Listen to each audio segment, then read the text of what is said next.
Hi, everybody. This is about critical thinking.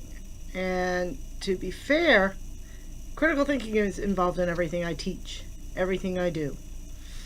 Writing, literature, philosophy certainly involved. Analyzing, breaking down, thinking about what you're trying to say, what you're trying to express, what somebody else is trying to express, and then putting it all back together. It's all about asking questions. When I critique a student's essay, I'm always asking questions about how, why. Can you explain more? Can you further elaborate, as Paul and Elder would say? So critical thinking is clearly a very important aspect of what I do every single day.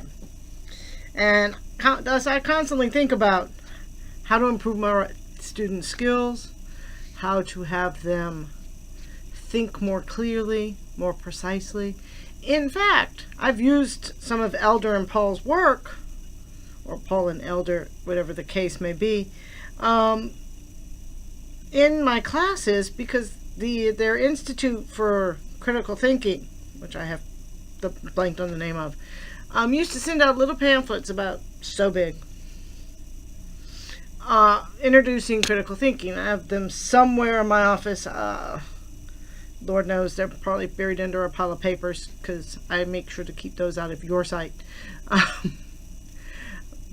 But a lot of the charts and everything that appear in the book will appear in these little pamphlets, and it has these are the steps of critical thinking, and they are the exact same ones, and in fact some of the same illustrations. And I've used their method of judging a source. I've talked about and pulled in a lot of their information. So they're not entirely new to me. And the need for critical thinking is important. Just look around you. People cannot necessarily tell the truth. And they do not necessarily think to question. I've been an academic for some God knows how long.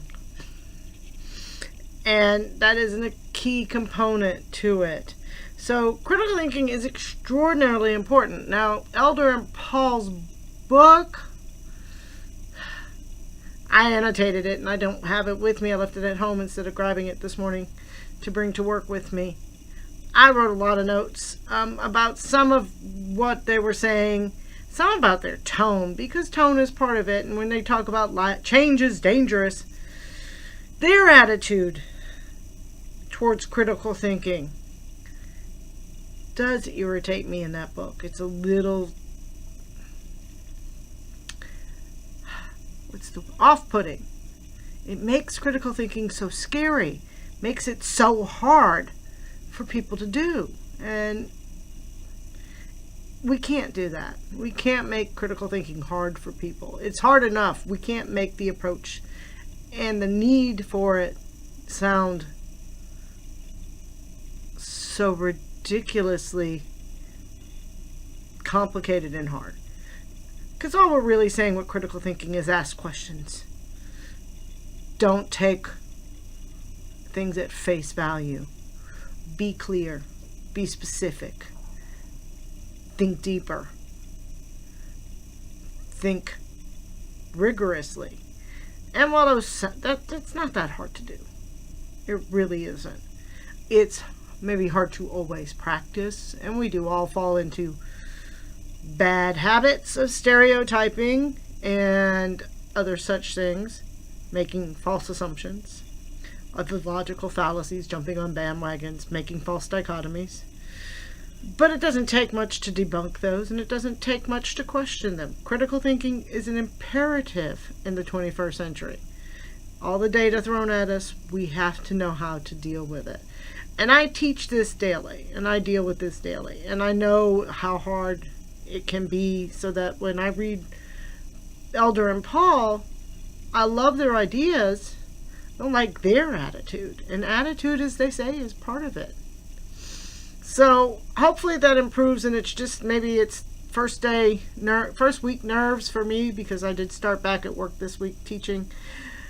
Maybe I'm overreading it. But their attitude towards critical thinking, and ours as people who want to inform others of it, needs to be positive. Needs to focus on the benefits and not make it seem so scary. Because if we scare people, we will exactly create the drones that Orwell writes about in 1984. We will create a slave race. We will all be easily dominated. So, critical thinking, it's important.